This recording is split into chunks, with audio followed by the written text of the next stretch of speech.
Hey, these tires were flattened with 2 fairy godparent crowns. Who could have done that?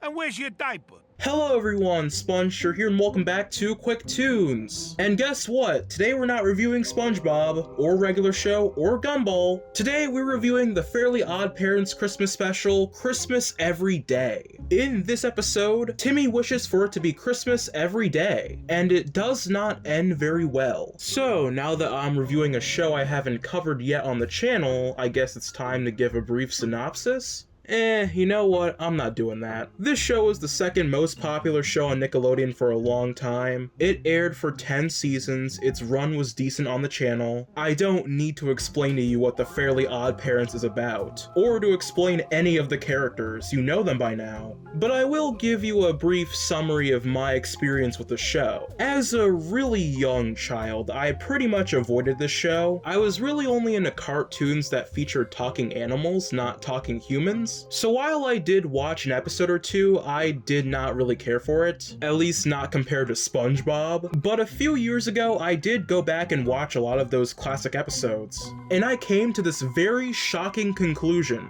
The show is good. Of course it's not SpongeBob, but what is? The comedic timing is great, the characters are well written, and every episode has a lot of relatable and wacky shenanigans. This is a show that I wish I checked out at an earlier age. So is this episode any different? No, of course not. In fact, it's actually top tier. This episode is the last in season 1, which is wild to me because I did not expect this show to have a lot of humor this early on. It doesn't feel like a season 1 episode, and some sources list it as season 2. Of course I can't list every joke, but to highlight some, I like the joke with Vicky and the ice sculptures, and Chester and AJ ready to burn Vicky to the ground, the dad interrupting the song to say that Timmy Turner can't get a girlfriend, Chester being fine with school being closed, the whole February 33rd bit with the Easter Bunny. His whole character is great too. And of course, the classic running gag in this episode, Timmy Turner's dad loving eggnog. I love that it comes back like every 2 minutes. The thing that's great about the Fairly OddParents is that in comparison to SpongeBob, it's a lot more cartoony. It's zany and way more nonsensical at parts. When I went back and watched this show a few years ago, I was already familiar with Big Time Rush and Ned's Declassified, and those shows are very reminiscent of the Fairly OddParents, mainly because the creator of those shows, Scott Fellows, did write a few episodes of the show. So knowing that really helps me appreciate what this show has to offer. It's the classic kind of cartoony, like Looney Tunes and Anvil is going to crush you spontaneously cartoony. So we've acknowledged the comedy in the show, but what about the story?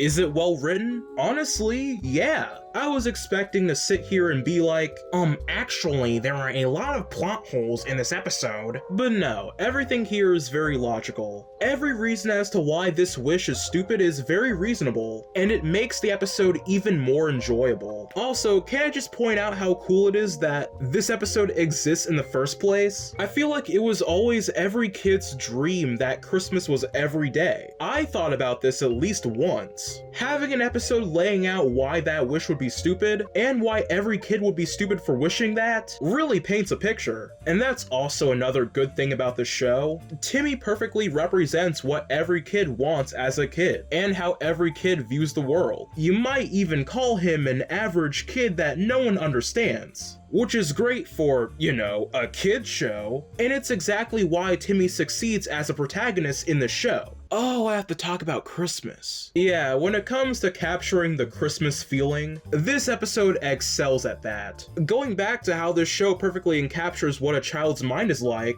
Timmy literally diving in a bunch of Christmas presents is such a fun, playful visual, especially for the holidays. And Timmy does have that Christmas joy. This is what every child wants Christmas to be like, and it makes it very rewatchable for Christmas. Also, there's a song.